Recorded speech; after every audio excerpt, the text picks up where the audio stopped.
ზუსტად 7 წლის წინ მარიამ ბაწაშვილი დასახელდა BBC-ს ახალი თაობის ვარსკვლავად, ასევე ის გახლდათ Yamaha-ს არტისტი და ეს ორი ძალიან სოლიდური მსოფლიო მნიშვნელობის ტიტული მას ძალიან დაეხმარა კარიერის განვითარებაში.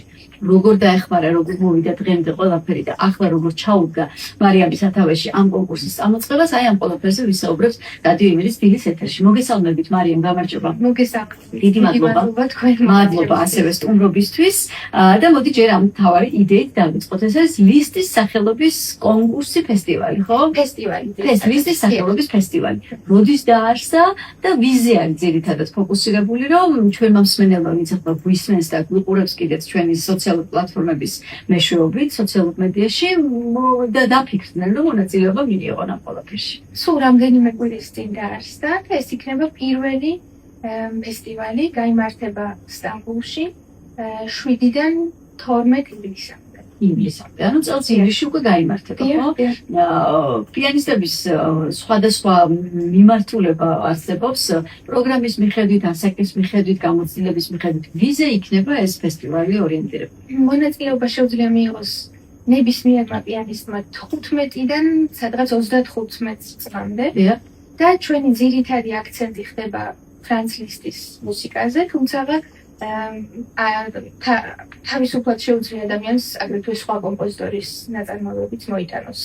ეს იქნება მასტერკლასები, სადაც ჩვენ ვიმუშავებთ სხვადასხვა კომპოზიციებზე, აგრეთვე იქნება ტრეინინგი, აი მედიასთან როგორ უნდა ისაუბრო, საკუთარი თავის ბრენდირება როგორ მოახდინო, იქნება აგრეთვე პატარა ლექციები, სემინარები, კარიერის განვითარებისთვის, დასახმარებლად ბავშვებისთვის და რა თქმა უნდა ეს კონტაქტები, იმიტომ რომ მოწვეული სტუმრები ვინც აქვს მეიქ არიან ძალიან ცნობილი და წარმატებული მუსიკოსები.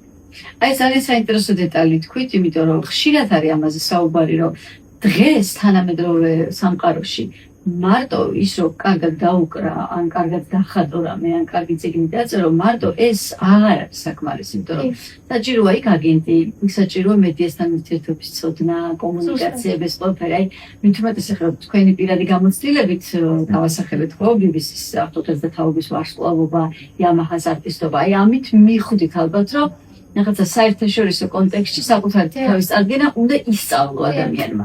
მე საკმაოდ დიდი გზა გავიარე აქამდე და კონკურსებიც რა თქმა უნდა გამოვლილი მაქვს და ლისტის ორჯერ გავხდი ლისტის კონკურსის გამარჯვებული ერთხელ ჰოლანდიაში და ერთხელ გერმანიაში, ვაიმარში, სადაც იგი ცხოვრობდა და ყველაფერმა დამანახა თუ რამდენად საჭიროა შეგეძლოს ლაპარაკი მაგალითად და აგრეთვე მედიის მოხმარება ახლა რაც ძალიან აქტუალურია და მე ვიფიქრე რომ მე ეს ყველაფერი რომ ცოდნო და როცა ვიყავი 18 წლის მაგალითად ალბათ ეს უფრო მეტად დამეხმარებოდა ჩემი კარიერის აწყობაში. ახაც ძალიან კმაყოფილი ვარ როგორც ვარ, მაგრამ უბრალოდ მინდა რომ იმ ახალგაზრდებმა ვინც ახლა იწყებს რომ უკვე იცოდნენ ეს ყველაფერი და მათ ეს უკვე ძალიან დაეხმარებათ. და გამოდისო თქვენთან ფესტივალზე ვინც მონაწილეობას მიიღებს, აი ამ კომპლექსურ განათლებასაც მიიღებს და ეს იქნება 4 დღის განმავლობაში და ძალიან ინტენსიურად ვიმუშავებთ ჩვენ. ანუ მხოლოდ ის რომ თუ ნიჭიერი ადამიანი თავისთვის იყოს ჩაკეტილი იმეცადინოს და კარგად დაუკრას, ეს აღარ არის დღევანდელ დღეს საკმარისი. არა და იცით მე ვფიქრობდი რომ აი ჩემი მენტალიტეტიდანაც გამომდინარე, მე ვფიქრობდი რომ უნდა დავუკრა კარგად, კონცერტმა უნდა კარგად ჩაიაროს, დანარჩენი სხვა ჩემი საქმე არ არის. ასე მეგონა. მაგრამ მივხვდი რომ თურმე არის ჩემი საქმე, რომ იქ უნდა გადავამყარო კონტაქტები ხალხთან ანუ კარგი ურთიერთობები დავამყარო, თუნდაც იმ საკონცერტო დარბაზებთან, ვინც მე პატიჟებს. რომ შემდეგ კიდევ დავპატიჟებ, რა თქმა უნდა. კონცერტმა უნდა კარგად ჩაიაროს, რა თქმა უნდა, მაგრამ აგრეთვე ეს პირადი კონტაქტები ძალიან მნიშვნელოვანია. და კონცერტზე რო ხალხი მოვიდეს, უნდა იყოს მარკეტინგი, უნდა იყოს წინასწარი კამპანია. ეს არის ძალიან კომპლექსური ბიზნესი, ასე ვთქვათ. აი რა მომენტში და რა ასაკში იყო ისო, რაღაც ესეთმა მომენტმა ან ხელი შეგიშალათ და შეგეძლოთ რაღაც უკეთესი გაგიკეთებინათ, ან პირიქით აი კარგად გამოგივიდეთ და მან მიხვდით, რომ საჭიროა კომუნიკაციის ცოდნა და აუდიტორიაზე მუშაობის ცოდნა. ლისტის კონკურსზე რომ მივიღე მონაწილეობა ჰოლანდიაში, ეს იყო 2014 წელი. ამის შემდეგ ჩვენ გვქონდა კონკურსმა თვითონ ორგანიზება გაუკეთა ზუსტად ამ მედია ტრეინინგს, რასაც მე ვაკეთებ ახლა ჩემს ფესტივალში და მათ მასწავლეს რომ ახლა მე რადგან გავხდი BBC-ს არტისტი, მე შემდეგ კიდევ Eco Rising Stars ქვია, ეს არის სამომავალი ვარსკვლავი და ეს ნიშნავს ევროპული პრესტიჟული დარბაზებისგან არჩეული რამდენიმე პიანისტი დაუკრავს აი ყველაზე პრესტიჟულ დარბაზებში. ეს არის მაგათი თემატიკა. და მე აქ არჩეული ვიყავი და ამ ლისტის კონკურსმა ეს ასე ვთქვათ ჩამინერგა, რომ მე სადაც წავალ, იქ უნდა ყველგან ჩემი ასე ვთქვათ კონტაქტი დავამყარო, ან ჩემი სიტყვა ვთქვა და დავამახსოვრო ხალხს დავი. და ეს უხერხული არ არის პირიქით, ეს საჭიროა. მაგრამ რა თქმა უნდა მე ეს ძალიან მეუხერხულა, ვიფიქრე ეს არის რაღაც მიუღებელი. რამდენიმესთან გავაკეთე ეს ყველაფერი, რამდენიმესთან არ გამომივიდა და აი ასე ვისწავლე თუ როგორ უნდა აი შუალედი მოძებნო ადამიანმა რომ არც ძალიან გეუხერხულოს და არც რაღაც თავხედობაში ვინმე რამე ჩამოგართვას. საკმაოდ რთული იყო ვისწავლა, მაგრამ ახლა უკვე მე ეს იმდენად კარგად ვისწავლე, რომ სააგენტოს აღარ მყავს. მე მყავს მხოლოდ ლოკალური მენეჯერები სხვადასხვა მსოფლიოს სხვადასხვა ადგილებში, სადაც მე თვითონ დიდად, მაგალითად ტოკიოში, იაპონიისთვის მე ენა არ ვიცი და არც ის კონტაქტები არ მაქვს. ადგილობრივი მენეჯერი მყავს, მაგრამ ჩემი საკუთარი გენერალური მენეჯმენტი, რასაც ქვია, ჩემს თავზე მაქვს ახლა აღებული. და აი ამ გენერალურ მენეჯმენტში რა შედის, ესეც გავუზიაროთ ჩვენს მსმენელს, ცხოვრობ გერმანიაში, როგორც ვიცი, და თქვენ გეგმავთ თქვა კონცერტებს და იმასაც გეგმავთ, რომ ეს კონცერტი წარმატებული იყოს ხალხის მოსვლის კუთხით, არა მხოლოდ დაკვრის კუთხით. აი ეს სისტემა რო რაღაცაც დაგვადა. ანუ ახლა ჩემი სისტემა ასეთია, რომ მე უარი ვთქვი ჩემს სააგენტოსთან მუშაობისთვის, რომ ჩვენ 10 წელი ერთად მუშაობდით, მაგრამ რადგან მე თვითონ ვისწავლე ეს გარკვეული ორგანიზაციის საკითხები, განამწყვეტა რომ მე ასე მირჩევნია, იმიტომ რომ მაქვს უკვე თითქმის ყველა მნიშვნელოვან და აგრეთვე არც ისე მნიშვნელოვან დარბაზებთან მაქვს კავშირები, ისინი პირდაპირ ხაზზე ჩემთან გამოდიან და ასე ურჩევნიათ კიდეც ზოგს, რომ პირდაპირ არტისტთან იმუშაოს. და მე ამას თვითონ ვაორგანიზებ, ანუ ჩემს კალენდარს და ჩემ კონცერტს თვითონ ვაორგანიზებ და აგრეთვე მყავს PR ადამიანი, ანუ საზოგადოებასთან ურთიერთობის მენეჯმენტი გერმანიიდან და ის მეხმარება იმაში, რომ ეს ყველაფერი გაშუქდეს და ჟურნალისტებთან დაამყაროს კავშირი. გასაგებია. და რამდენად წარმატებულად მიდის ეს საკუთარი დაგეგმით კარიერა, აი მაგალითად რა რაოდენობის არის დატვირთვა უახლოესი კონცერტები, თქვა რა პერიოდულობით გავტანო, ეს საკმარისია იმისთვის, რომ როგორც ხელოვანმა კარგად და საკმარისად ასე თქვა იცხოვროთ? დიახ, კარიერის დასაწყისში ალბათ ძალიან მნიშვნელოვანია, რომ ადამიანს ყავდეს მენეჯმენტი, რადგან არ იცნობ შენ არავის, მაგრამ ჩემ შემთხვევაში, როდესაც უკვე გავიცანი მე ეს კლასიკური ანუ ადამიანები, ვინც მუშაობენ ამ სფეროში, მე უკვე შემიძლია ჩემს თავს დავეყრდნო და ახლა მაქვს თვეში ალბათ 4-5 კონცერტი. ეს საკმაოდ დიდი დატვირთვაა. თვეში 4 კონცერტი გამოდის, მინიმუმ კვირაში 1 კონცერტი. ასე გამოდის და ახლა ვცდილობ, რომ რაღაც უფრო კონცენტრირებულად, მაგალითად როგორც ტური გავაკეთო რამდენიმე დღე და მე შემდეგ 2-3 თვე მაგალითად ანუ ვცდილობ, რომ ჩემი ცხოვრების სტილსაც ეს ყველაფერი შეუსაბამო. რადგან აგრეთვე დედა ვარ, 3 წლის შვილი მყავს და რა თქმა უნდა მინდა უფრო დიდი დროის მასთან გატარება. ხო, ეს რთულია პროფესიულად იყო ისეთ საქმეში, რასაც მუდმივად ჭირდება მეცადინეობა და ინსტრუმენტად ჯდომა და თან პატარა ბავშვი გაზარდა, ეს პატარა ამბავი არ არის, არ არის ნამდვილი. კარგი, მიუსწრუნდეთ ფესტივალს, ლისტის სახელი ფესტივალს აქვს, იმიტომ რომ ლისტის კონკურსი თქვენ ცხოვრებაში მნიშვნელოვანი როლს თამაშობდა. ლისტი ზოგადად ჩემთვის მნიშვნელოვან როლს თამაშობდა ყოველთვის. 13 წლის ვიყავი პირველად რომ შევასრულე ლისტის მუსიკა და მე პირდაპირ შემიძლია ვთქვა, რომ ჩემი საყვარელი კომპოზიტორი გახდა. თავიდან აღფრთოვანებული ვიყავი იმით, რომ მან სრული რევოლუცია მოახდინა. მან შეძლო, რომ ყველანაირი ეს ტექნიკური პასაჟებით და ძალიან სწრაფი დაკვირით და ასე შემდეგ ძალიან დიდი შთაბეჭდილება მოეხდინა მისი პუბლიკისთვის, მაგრამ შემდეგ მივხვდი ეს მაგდონეზე რომ დავჩეთ ეს ანუ არაფერი ღირებული არ არის. ეს უბრალოდ მე ბავშვობისას ძალიან ეს გამიხარდა და ჩემმა პედაგოგმა ნატალია ნაცვლიშვილმაც მომცა უფლება, რომ კარგი ეს თითქოს შეგიძლია გაიხარო ამ რაღაცა ძალიან საოცარი ტექნიკური ვირტუოზული შესრულებით, მაგრამ მე მიმახვედრა და მეც მივხვდი, რომ აქ არის საქმე ეხება ძალიან ღრმა და ფილოსოფიურ ნაწარმოებებს, რაც ლისტმა შექმნა.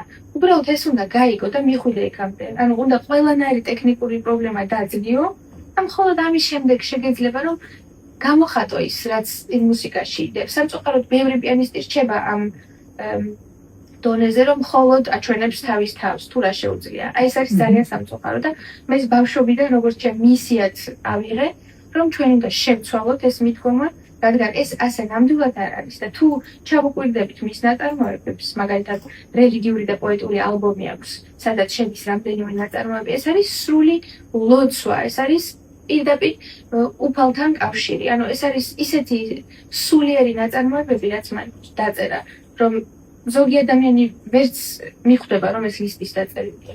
ეს არ არის პოპულარი, რაც თქვათ მისი ვირტუოზული ფრაგმენტები და ნაწარმოებები ერთ შეხება. ეს უბრალოდ არიცის ადამიანი, არიცის ხალხმა და ეს მინდა რომ ეს გახდეს პოპულარული. და თუ ამ ფესტივალის პროგრამაში ერთ-ერთი ძირითადი კომპონენტი იქნება ლისტის შესრულება, იმედია მეტი და მეტი ნაწარმოები წამოვა წინა. და მე ვყავს მოწვეული ლისტის ექსპერტები, მაგალითად ლესლი ჰოვარდი, რომელიც არის ლონდონიდან. მან ეს ამ ადამიანმა ყველაფერი ჩაწერა, რაც ლისტს შექმნილია და გინესის რეკორდებში მოხვდა ამით. და ეს ადამიანი არის ამ ფესტივალის თქვათ ერთ-ერთი ტუტორი? დიახ. ანუ მიიღებს მონაწილეობას, ჩაატარებს მასტერკლასებს. აჰა. აგრეთვე მყავს მოწვეული გრიგორი გრუცმან, რომელიც ლისტის უნივერსიტეტიდან არის, ვაიმარიდან და მყავს ანდრია ბონატა, რომელიც იტალიელია და თავისი აგრეთვე აკადემია აქვს ეპანში. და ეს ადამიანები და ჩემი ჩათვლით, ჩვენ ძალიან ხშირად ერთად ვზივართ ჟიურის წევრად სხვადასხვა კონკურსებში და ეს ჩემთვის ძალიან ამაღელვებელია, რადგან მე როდესაც ვიღებდი მონაწილეობას კონკურსში, ეს სამეული კაც იჯდა. და ახლა მის გვერდით ახლა მეცმად გვერდით ვარ და ისინი ახლა მე მეხმარებიან ეს ჩემ ფესტივალის წარმატებულად ჩატარებაში. ეს არის ეს წლების შემდეგ სად იყო მარიამ ბატაშვილი თქვა სცენაზე და ისინი უსმენდნენ და ახლა მათ გვერდით და თქვენ უკვე სხვა უსმენთ, ეს ძალიან დიდი ნახტომია. და ჩემთვის რაც ძალიან მნიშვნელოვანი არის, ჩემი პედაგოგი ნატალია ნაცვლიშვილი, რომელიც სამწუხაროდ გარდაიცვალა. ეს ჩემი პირველი ფესტივალი ეძღვნება მას. აჰა, მის სახელს და ხსოვნას. და პრინციპი როგორ არის? აი მაგალითად დაინტერესდა ქართველი მუსიკოსი პიანისტი 15-დან 35 წლამდე როგორც ვთქვით. ონლაინ უნდა გამოგზავნოს თავის ჩანაწერი, თუ აი როგორ იქნება შერჩევის გეგმა და ტექნიკა. ჩვენს საიტზე შეუძლია შევიდეთ. ხო, საიტის მისამართი, რომ უფრო მიაქციონ ყურადღება.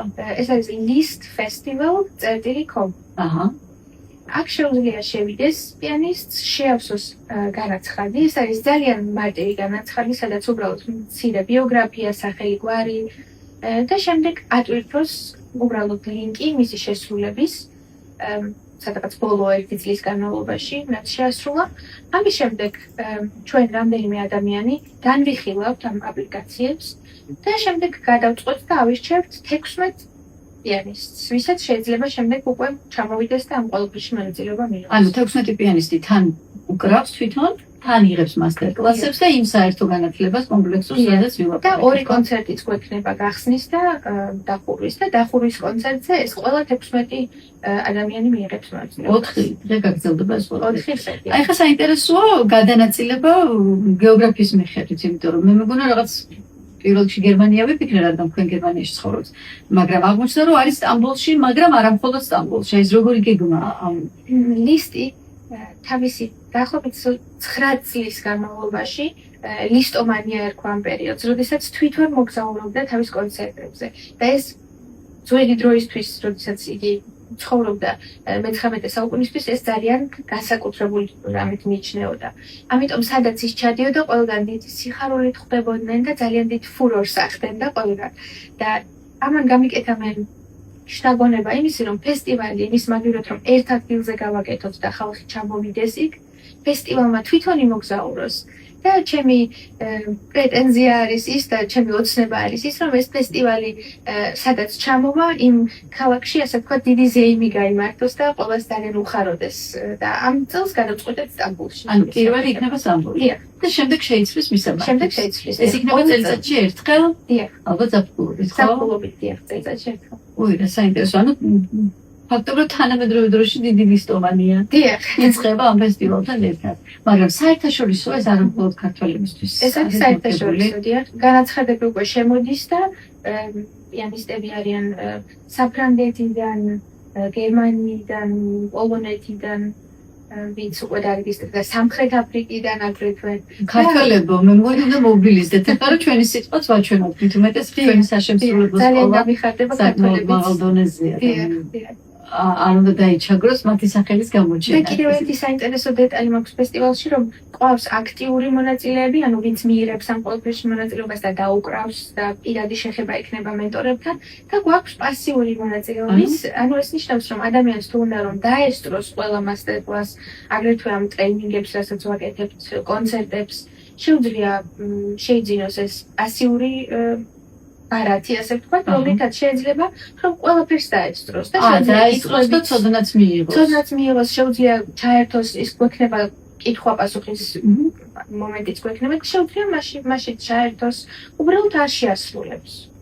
უირო, საინტერესოა, იმიტომ რომ შეიძლება იმ წუთას არ იყოს თქვა ადამიანი ფორმაში და პროგრამა არ ქონდეს მზად, მაგრამ არ გამოაკლდება. და აქ შეუძლია რომ ანუ ადამიანები, ვინც მაგალითად პენსიაშიც არიან გასულები და ძალიან უყვართ კლასიკური მუსიკა, შეუძლიათ ეს პასიური შეიძინონ, ეს პასიური საშუალება, მონაწილეობის მიღების საშუალება და შეუძლიათ ყველაფერს დაესწრონ და არ ქონდეთ იმის პრეტენზია, რომ დაუკრან მათვარი.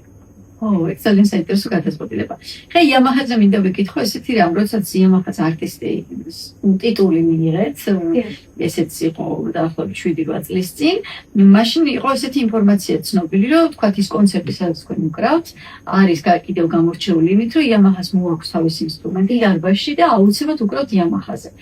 მერე თუ გაგრძელდა თქვენი ურთიერთობა Yamaha-სთან და თუნდაც აი ამ კონკურსში თუ იქნება თქვათ იგივე პირობა ნაწილობრივში ნარჩუნებული. დიახ, ჩვენ დაწყებისთანავე ძალიან ანუ ფაქტობრივად შემოყვარდა ერთმანეთი. მე როიალი შემოყვარდა, ეს ლისტის კონკურსის დროს გავიცანი, ეს CFX ქვია მათ ერთ-ერთ მოდელს, რომელიც ჩემთვის ყველაზე საყვარელი როიალია.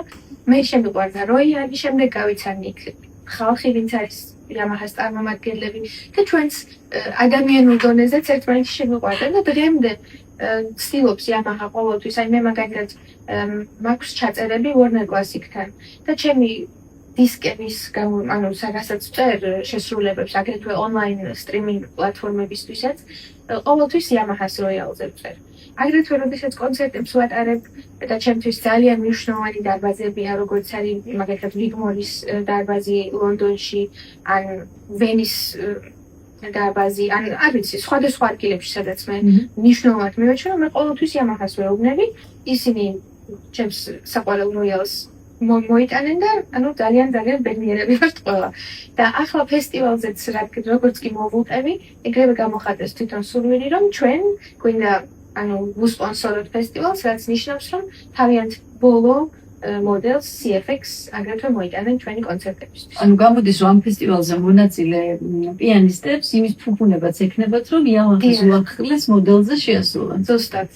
ეს დიდი მომხიბლელობის კიდევ ერთი მნიშვნელოვანი კომპონენტია. ძირითადად სად გაქვს თქვენ კონცერტები მაინტერესებს? აი, თქვათ თვეში 4 კონცერტი არის ან 5. ძირითადად ეს გერმანია თუ სხვა მოგზაურობა? ახლა შემდეგი თვეებზე რომ ვიფიქრობ, ეს იქნება ინგლისში, ძალიან ხშირად ვარ ინგლისში კონცერტებით, გერმანიაშიც ახლა იქ არის კლავია ფესტივალ რურ, რომელიც ძალიან ცნობილი ფესტივალია და მე პატივი მაქვს, რომ ხშირად ვესტუმრო ამ ფესტივალს, ახლა ზაფხულშიც მექნება კონცერტი. შემდეგ შვეიცარიაც მაქვს დაგეგმილი, აგრეთვე ჩემი კონცერტები ტარდება აზიურ ქვეყნებში, მაგალითად ტოკიოში, გონია ხშირად. აგრეთვე იტალია, ესპანეთი, ევროპაში ძალიან ხშირად, აგრეთვე ავსტრიაში, ანუ ძირითადად ვარ ევროპაში და როდესაც უფრო დიდი, ანუ როდესაც უფრო შორს არის გზა, იქ ვცდილობ, რომ იქ ყოველთვის რაღაც ტური გავაკეთო, რომ ის გამოაწაფიდე. ხო, ეს შორს დასწროდეს, ხო? აი, ასეთი წარმატებული კარიერა, ყველაზე მეტად ჭყალებში ვთქვათ, რისი ბრალია, ანუ რა იყო მთავარი კომპონენტი, საიდანაც აი მთავარი ბიძგი დაიწყო და უკვე ამ ტალღამ ჩაგაგდოთ იმ თავარდაც მაგისტრალში, რასაც ქვია ესეთი წარმატებული კარიერა, კონცერტების სერია, ჩანაწერები, ასე დიდ კომპანიებთან ურთიერთობა, ის რომელმა მართლმა განაპირობა. ჩემთვის პირადად ლისტის ხელი ერია ყველაფერში, იმიტომ რომ რადგან ასეთი შეყვარებული ვარ მის მუსიკაზე, რა თქმა უნდა მთელი გულით ამ ყველაფერს ვაკეთებ და ანუ ძალიან მონდომებით და არც გრძნობ რომ რაღაცა ვიღლები და კი ვიღლები დღის ბოლოს, მაგრამ საქმის გაკეთების პროცესში, თუნდაც მეცადინეობისას, თუნდაც დარბაზებს რომ ჩემს პროგრამებს ვთავაზობ რა შემიძლია რომ შევცვლო, ამას იმდენად დიდი სიყვარულით ვაკეთებ და მონდომებით, რომ რაღაცნაირად გამოდის საქმე, ისე რომ თითქოს დიდი ძალის ხმევა არ სჭირდება. ანუ ჩემი აზრით თუ თავს უფლებას მივცემთ, გავაკეთოთ ის რაც გვიყვარს და თუ ამის ფუფუნება გვაქვს, რომ ეს შეგვიძლია გავაკეთოთ რაც გვიყვარს, მაშინ ალბათ ადამიანმა თავის თავზე შეიძლება თქვას, რომ არის ძალიან ბედნიერი. რამდენი წლის იყო პირველად, რომ იქ გავხვედით და ლისტის კონკურსიდან დაიწყო ეს გზა? პირველი ლისტის კონკურსი, როდესაც გამიმარჯვე, ვიყავი 17 წლის. და ამის შემდეგაც თვითონ ამ უნივერსიტეტის პრეზიდენტმა, დირექტორმა მითხრა, რომ შენ ჩვენთან ჩააბარე და მე პირადად ვაღიებ პასუხს იმაზე, რომ შენ სტიპენდია მოგცეთ. რომელი უნივერსიტეტი იყო ეს? ეს იყო ლისტის სახელობის მუსიკალური, ანუ როგორც კონსერვატორია, ასე ვაიმარში. და მან ვისწავლე მე ამის შემდეგ გაიხსნა ჩემი გზა ევროპისკენ, მე წავედი ბაკალავრი დავამთავრე, მასტერი, მაგისტრატურა დავამთავრე და ახლა ავსტრიაში დავიწყე დოქტორანტურის გაკეთება და რა თქმა უნდა თემა ეხება ლისტს და აი სულიერებას მის მუსიკაში. ახლა დავიწყე ეს. ვაიმარი კლასიკური მუსიკისთვის რაღაცა ძალიან მადლიანი მიწა. დიახ, ძალიან. და თქვენს წარმატებაზე და კარიერზე ძალიან იმოქმედა. ჩანაწერებზეც მინდა ვიკითხო, იმიტომ რომ დღესდღეობით ციფრულ სამყაროში ჩანაწერებიდან მიღებული შემოსავალი არის ძალიან მნიშვნელოვანი სხვა არტისტებისთვის, ანუ ესტრადა, პოპი, ხო და თუნდაც გრემი, როდესაც განიხილება, ხო, იქაც არის დათვლილი, რომ რა ჩანაწერი გაყიდა, რამდენი ალბომი გაყიდა, ყველაზე მეტად. რამდენად ხშირია კლასიკური მუსიკის შესყიდვა, ჩამოტვირთვები, იქნება Spotify თუ სხვა პლატფორმა, რაც ძირითადად ტელეფონებში, ჩვენს მოსასმენებში გვხვდება. ანუ კლასიკურ მუსიკას რა ადგილი უჭირავს საერთო მუსიკალურ ბაზაში და დაინტერესებაში.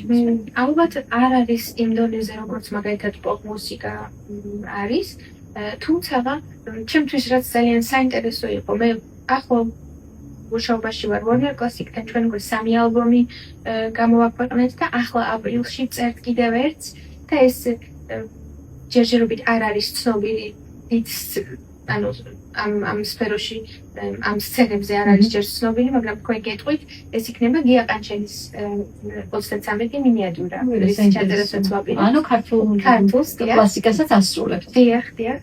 და ჩემთვის ეს ძალიან საინტერესოა, რომ აი ვიმეცადინებ ძალიან დიდ ნაწარმოებებს ჩავწერ და მე ჩავწერ რაღაც 2 წუთიან პატარას და გამოდის ის, რომ 2 წუთიანი ნაწარმოები უფრო მეტად არის ხალხის მიერ მოსმენილი, ვიდრე ის, რაზეც ძალიან დიდი ხანი და საათები და ანუ ეს ალბათ თანამედროვე ცხოვრების სტილის გამო არის, რომ რაღაც უფრო მსუბუქად და უფრო სხარტად მიიღო. და ამაში მე ძალიან გაოცებული ვარ, ანუ გეგონება ადამიანი და ანუ ამდენ დროს დაუთმობ და თითქოს უფრო მეტი უნდა ნახვაც ქონდეს გადმოწერაც. ძირითადად არის ონლაინი პლატფორმების სტრიმინგის პლატფორმები Spotify ან Apple Music, Amazon Music, სადაც ძირითადად უსმენენ აგრეთვე ჩემს ნაწარმოებებს და მინდა ვთქვა, რომ ნაწარმოები რომელიც არის 5 წუთზე ნაკლები, აქვს უფრო მეტი ნახვა და ამ Warner Classic-საც რა თქმა უნდა ასეთების ჩაწერა უფრო უნდა გაყიდვების მიზნით, ვიდრე აი ჩემს ნამეცადინებ ბეთჰოვენის აპასიონატა სონატა მაგალითად. ძალიან მთელი სონატა და სული პროგრამა